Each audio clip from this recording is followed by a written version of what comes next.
అందరికీ నమస్కారం. ముందుగా బ్రహ్మశ్రీ పితామహ పత్రిజీ గారికి నా ఆత్మ ప్రణామాలు. సద్గురు స్పిరిచువల్ సొసైటీ వ్యవస్థాపకులైన వంశీ సార్కి నా ఆత్మ ప్రణామాలు. ఈ ఈ జ్ఞానాన్ని అందించిన రాఘవయ్య సార్కి నా ఆత్మ ప్రణామాలు. ఈరోజు మనం తెలుసుకునే టాపిక్ ఏంటంటే, మరణించిన వారు దెయ్యాలుగా భూమి మీదే ఎందుకు ఉండిపోతారు? అసలు మరణించిన వారికి పైలోకాలకు వెళ్ళకుండా ప్రేతాత్మలుగా అంటే దెయ్యాలుగా భూమి మీదే తిరుగుతూ ఉండడానికి కారణం ఏంటి? భూమి మీదే ఉండటానికి, ఉండిపోవటానికి ఉన్నదాని కారణాలు తెలుసుకుందాం.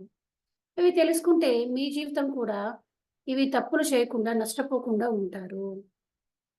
ముఖ్యంగా భార్య, పిల్లలు, కుటుంబ సభ్యుల మీద ప్రేమ ఉన్నవారు, విపరీతంగా మమకారం ఉన్నవాళ్ళు పైలోకాలకి వెళ్ళలేరు.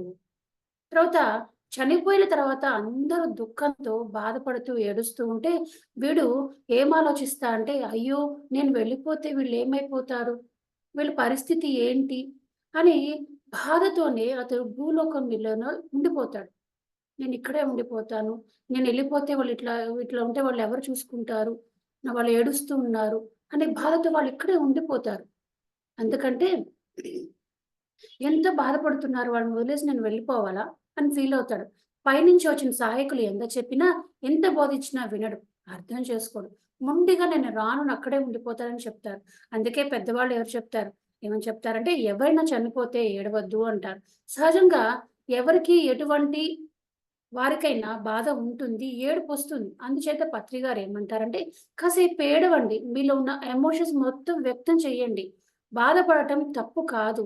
కానీ అదే పనిగా బాధపడుతూ, ఏడుస్తూ కూర్చుంటే పైలోకున్న చనిపోయిన వారి ఆత్మ క్షోభిస్తుందనమాట. అయ్యో! నేను వెళ్ళిపోయాను. వీళ్ళు ఏడుస్తున్నారు. బాధతో వాళ్ళు ఇక్కడే ఉండిపోతారు. పైలోకాలకి వెళ్ళలేడు. ప్రేతాత్మగా ఉండిపోతాడు. అంటే దగ్గరున్న వాళ్ళు ఏడవటం వల్ల వాడు ప్రేతాత్మగా ప్రేతాత్మగా చేసేవారం అవుతాం మనం ఏడవటం వల్ల. వాడికి ఎంతో నష్టం కలిగిస్తాం. వాళ్ళ వాళ్ళే కనుక ఏడవకపోతే వాడు నిశ్చితంగా సహాయకులతో పైలోకాలకి వెళ్ళిపోతాడు. అందుచేత ఉన్నవాళ్ళు ఏడవకూడదని తెలుసుకోవాలి. అందుచేత గా జ్ఞానం ఉన్నవారు ఇదంతా అర్థం చేసుకుంటారు. ఇంక నేను ఏడుస్తూ వాడిని బాధ పెట్టను. ఎంత ఏడిస్తే వాడు అంత బాధపడతాడు. పైలోకాలకి వెళ్ళడు. అందుచేత తెలుసుకోండి. చనిపోయిన వాడిని దెయ్యంగా చేయకూడదు. చేయకూడదంటే ఏడవండి. లేదా చనిపోయిన వాడు హాయిగా వెళ్ళిపోవాలి. లోకాలకి వెళ్ళి వాడి పనులు వాళ్ళు చేసుకోవాలంటే ఏడవద్దు. అందుకే జ్ఞానం ఉన్నవాడు అంటే నేను దేహం కాదు, ఆత్మని అన్ని తెలుసుకున్నవాడు, ఎవరికీ చావు లేదన్న మాట తెలుసుకున్నవాడు ఏడవడు. ఏడవకూడదని చెబుతారు కూడా. అంతే కాదండి. తాను సంపాదించుకున్న ఆస్తులు, బంగారం, నిధులు, ఇటువంటి చాలా కూడబెట్టుకొని ఉంటాడు కదండీ! జీవితంలో కష్టపడి, ఎన్నో కష్టపడి కూడబెట్టుకొని ఉంటాడు కదండీ! అయి కూడా వదిలేసి వెళ్ళలేడాయన. ఇయంతా ఏమైపోతాయి? జీవించినప్పుడే చేయకూడని పనులు చేసి, తప్పులు చేసి, పాపాలు చేసి, అధర్మంగా సంపాదించాడు. ఇప్పుడు అవన్నీ వదలాలంటే ఎలా వదిలేసి ఎళ్ళిపోతాడు? చూడండి కొంతమంది అపర కోటీశ్వరులుంటారు. వారు బాత్రూముల్లో కూడా బంగారంతో చేయించినవి ఉంటాయి. అంత లగ్జరీ లైఫు లీడ్ చేసి వాడిని వదలాలంటే ఎలా వదిలేస్తారు? వాటన్నిటిని వదిలి పైలోకాలు వెళ్ళాలంటే వెళ్ళలేరు. ప్రేతాత్మగా భూమి మీదే ఉండిపోతారు. అందుచేత ప్రేతాత్ములుగా కాకూడదంటే కూడా రాని సంపాదించింది కాదు. సంపాదించడం కాదు. కూడా వచ్చే జ్ఞానాన్ని సంపాదించండి. ఆస్తిపాస్తులు అన్నవి మన అవసరాలు తీర్చాలన్న అంతే. తీర్చటానికే. అది తెలుసుకోవాలి. అంతేకాని అవసరాన్ని మించి అధికంగా అనవసరం లేదు. అవసరం లేదు. అందుచేత వాటి మీద వ్యామోహం ఉంచుకోవద్దు.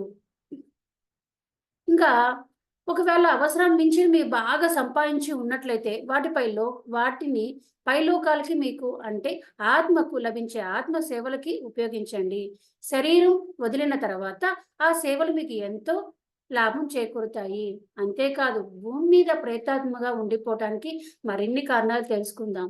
ఎవరైతే చనిపోతారో వాళ్ళు చేయవలసిన పనులు మధ్యలో ఆగిపోవటం వల్ల అంటే ఏదోనా కడుతూ ఉంటారు. బిల్డింగ్స్ కడుతూ ఉంటారు. పిల్లలు పెళ్ళిళ్ళు చేసి మధ్యలో పిల్లల పెళ్ళిళ్ళకి రెడీగా ఉంటారు కదా మాస్టర్. ఆ రెడీగా ఉన్న ఆ పిల్లలు అయ్యో! పిల్లల పెళ్లి కాలేదే అట్లా సగం చేసిన పనులు ఎన్నెన్నో షాపులు కట్టడం గాని, ఇలా ప్లాన్స్ చేస్తూ ఉంటారు. వీరు ఎప్పుడైతే కొంతవరకు చేసి చనిపోవడం వల్ల, ఆ పనులు మధ్యలో ఆగిపోవటం వల్ల, ఆ పని మీదే దృష్టి ఉంటుంది. అందుచేత పైలోకాలకి వెళ్ళలేరు. దృష్టి అంతా వాటి మీదే ఉంటుంది. అందుచేత సహాయకులు ఎంత చెప్పినా వినరు. భూమి మీదే ఉండిపోతారు. ప్రేతాత్ములయిపోతారు. అలాగే జీవించి ఉన్నప్పుడు అత్యంత దుఃఖంతో జీవించేవాడు. ఎప్పుడు ఏడుస్తూ మా వాళ్ళు బతికిలా అయిపోయింది, నా బతుకిలా అయిపోయింది అనుకుంటూ జీవితమంతా సమస్యలతో ఉందంటూ అత్యంత దుఃఖంతో ఎవరైతే భూమి మీద జీవిస్తూ ఉంటాడో వాడు కూడా పైలోకాలకి వెళ్ళలేడు. ప్రేతాత్మగా అయిపోతాడు. అలాగే ఎవరైతే సడెన్‌గా యాక్సిడెంట్స్ అవుతాయి కదా మాస్టర్స్! సడెన్‌గా యాక్సిడెంట్స్ అయ్యి గాయాల వల్ల మరణించిన, హత్య చేయబడిన పైలోకాలకి వెళ్ళలేరు. ఎందుకంటే ఆహ్, హత్య చేయబడినప్పుడు ఆ హత్యకు కారమైన మనుషుల మీద పగ తీర్చుకోవడం కోసం వాళ్ళు పైలోకాలకి వెళ్ళలేరు. ప్రేతాత్మలగే భూమి మీద ఉండిపోతారు. ఒకటే గుర్తుపెట్టుకోండి. ఏది ఏమైనప్పటికీ చనిపోయిన వారు అంటే ఆత్మకు 11 రోజులు గడువులు మాత్రమే ఉంటుంది. ఆ గడువు లోపల వెళ్ళకపోతే మనకి ఆత్మ ద్వారాలు మూసుకుపోతాయి. పైలోకాలకి వెళ్ళిపోవాలి. లేకపోతే 11 రోజుల తర్వాత సహాయకులు వెళ్ళిపోవడం జరుగుతుంది. అంతేకాదు చనిపోయిన వాడిని తీసుకువెళ్ళడానికి తెరుచుకున్న ఆత్మ ద్వారాలు కూడా మూసుకుపోతాయి. అలా కనుక జరిగితే చనిపోయిన వారి పరిస్థితి మరీ దయనీయమవుతుంది. ఎందుచేతనంటే ఆత్మ పైలోకాలకి వెళ్ళలేదు. మళ్ళీ ఇంకొక జన్మ తీసుకోలేదు. అంటే ప్రేతాత్మలాగా అంటే దెయ్యాల్లాగా భూమి మీదే సంచరించవలసి వస్తుంది. అలా వందల సంవత్సరాలు ఏమి చెయ్యలేక వృధా అయిపోతుంది. ఒక సందర్భంగా పత్రి గారు ఏమన్నారంటే, "మీకు మూడో కన్ను ఉంటే విజయవాడ బ్యారేజి గాని, పెద్ద పెద్ద వంతెన మీద గాని ఎన్నో ప్రేతాత్మలు వరుసగా ప్రేతాత్మలన్నీ కూర్చొని బాగా గమనించండి కూర్చొనుంటాయి. అదే ఎంతమంది ప్రేతములుగా మారిపోయి ఉంటారో గమనించండి, తెలుసుకోండి. ఇక మనం ఇంకా ఏం చేస్తాం? హ్మ్. అందుకే పత్రిగారు చెప్తారు. అలా మనం ప్రేతాత్మ కాకుండా ప్రశాంతంగా సహాయకులతో పైలోకాలకి వెళ్ళాలంటే, మనం కొన్ని విషయాలు తెలుసుకోవాలి అంటారు. ముఖ్యంగా జీవించి ఉన్నప్పుడే నేను దేహం కాదు, ఆత్మ అని అవగాహన కలిగి ఉండాలి. అందుకే నేను ఈ విషయాన్ని ఎప్పుడు చెప్తూ ఉంటాను. అంతేకాదు మీ ఇంట్లో బాగా కనపడే ప్రదేశంలో నేను దేహం కాదు, నేను ఆత్మని అని బోర్డ్ మీద రాసిపెట్టుకోండి. కనీసం అది చూసినప్పుడల్లా నేను ఆత్మ అన్న సంగతి గుర్తొస్తుంది. ముఖ్యంగా మరణించక ముందే మరణించాలనే అనే ముందుగానే తెలుసుకుంటే ముందుగానే తెలుసుకోవాలి మనం. తెలుసుకుంటే ఈ పరిస్థితి మనకి రాదు మాస్టర్స్. ముఖ్యంగా మరణం అన్నది సహజమని తెలుసుకోవాలి. మరణానికి సిద్ధంగా ఉండాలి. అంతేకాదు మరణం అన్నది ఎవరికైనా వస్తుంది అని తెలుసుకోవాలి. పుట్టడం ఎంత సహజమో మరణం కూడా అంతే సహజం అని తెలుసుకోవాలి.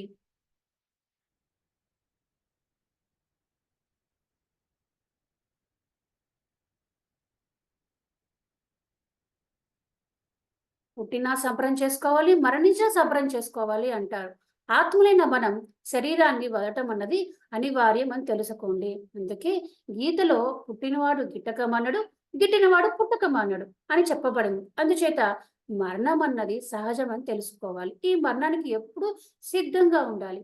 ఈ విషయమై నేను కూడా ఇంతకు ముందు కూడా ఒకసారి చెప్పడం జరిగింది. ఏ రోజైనా మనం శరీరం వదలటానికి రెడీగా ఉండాలి. మరణానికి ఎప్పుడు సిద్ధంగా ఉండాలి అని చెప్పబడడం జరిగింది. అలాగే తన వారి మీద తను సంపాదించుకున్న వాటి మీద మమకారం పెంచుకోకూడదు. అంతేకాదు చనిపోయిన వెంటనే కుటుంబ సభ్యులు, బంధువులు అధికంగా ఏడవటం, రోజుల తరబడి ఏడవటం చేయకూడదు. ప్రేమ లేదని అనుకుంటారని మరీ ఏడుస్తారు. చూడటానికి కొత్తగా ఎవరైనా వస్తే మళ్ళీ మొదలుపెడతారు. ఏడవకపోతే ప్రేమ లేదనుకుంటారు అని మరీ ఏడుస్తారు. గుర్తుపెట్టుకోండి ప్రేమ ఉన్నవాడు ఏడవడు.